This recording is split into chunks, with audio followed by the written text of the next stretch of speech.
এই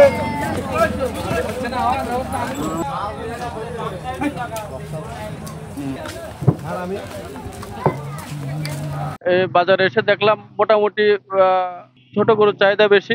আমি আসলে আসছি মিডিয়াম সাইজের গরুর জন্য। এটার দাম একটু বেশি। বড় গরুর চাহিদা একটু কম, কিন্তু বাজারে প্রচুর গরু, সেই হিসেবে ক্রেতা কম। মোটামুটি একটা ভারসাম্য বাজার এখনো আছে। এখন দেখা যাক, সামনে আরো 2 দিন সময় আছে, এর ভিতর বাজারের চাহিদা কেমন হয়। আমরা স্থানীয় গরু আমরা নিয়ে আসছি, আমাদের এখানে অনেক প্রচুর পরিমাণ গরু উঠছে, কিন্তু এখনো সে অনুপাতে সাড়া পাওয়া যাচ্ছে না ক্রেতার।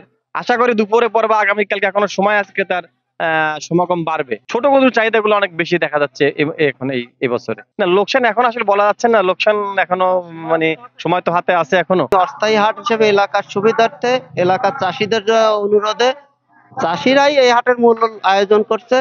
তারপরে আমরা যোগাযোগ করে মোটামুটি এই হাটটা বসাইছি এলাকার সুবিধার্থে এবং এলাকার চাষিদের দিকে বিবেচনা করে। বিগত বছরগুলোতেও এই লক্ষপুরি হাটে বসে আসছে এবং এবছরও প্রতি বছরের ন্যায় এবছর এই লক্ষপুরি হাট খুব জমজমাট হবে। হাসিলের ব্যাপার হচ্ছে, আমরা এখানে স্বেচ্ছাসেবকদের জন্য কিছু খরচ নামমাত্র হাসিল নিচ্ছে, মাত্র খুব কম আর কি। এই গরুর হাটে প্রায় 2000-এর উপরে গরু আজকে বিভিন্ন বিক্রেতারা এনেছেন। এখানে গরুর চাহিদাটা ছোট গরু এবং মিডিয়াম সাইজের গরুর চাহিদা বেশি। আমি এখানে 7টা গরু এনেছিলাম, আমার একটা বিক্রি হয়ে গেছে, আর বাকিগুলা রয়ে গেছে।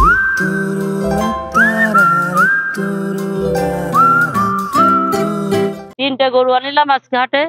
ছোট একটা গরু ছিল, সেটা বেচতে পারিছি।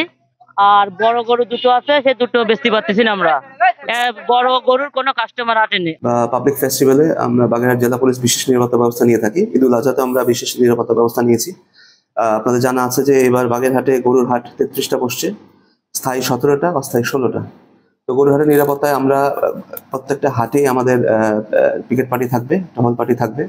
পাশাপাশি আমরা ইজাদারদের নিয়ে একটা মিটিংও করেছি এবং তাদেরকে নির্দেশনা দিয়েছি সিসিটিভি রাখার জন্য, তাদের নিজস্ব ভলান্টিয়ার রাখার জন্য। পাশাপাশি আমাদের পুলিশও কাজ করবে। বাগেরহাটে এই বছর আমরা বিভিন্ন উপজেলা থেকে, আমরা 9টি উপজেলা থেকে যে তথ্য পাইছি, তাতে দেখা যাচ্ছে যে আমাদের কোরবানির জন্য প্রস্তুত করা গরু আছে 85,048টি, আর আমাদের চাহিদা 84,897টি। এক্ষেত্রে দেখা যায় যে আমাদের 151টি গবাদি পশু উদ্বৃত্ত থাকে। এখানে গরু, ছাগল, ভেড়া, মহিষ সবই আছে আর কি, সব মিলিয়ে এই যে আমাদের পরিসংখ্যান এটা। আমাদের দাম মানে এক্ষেত্রে আমাদের কোনো ঘাটতি নাই, বরং কিছু উদ্বৃত্ত থাকবে। আর আমাদের বাগেরহাটে হাটের সংখ্যা হচ্ছে, স্থায়ী হাট হচ্ছে 17টা, আর অস্থায়ী হাট হচ্ছে 16টা। মোট হাট হচ্ছে 33টা। আর 33টা হাটে আমাদের ভেটেরিনারি মেডিকেল টিম 32টা মানে কাজ করবে আর কি, পর্যায়ক্রমে। রসগোল্লা রায়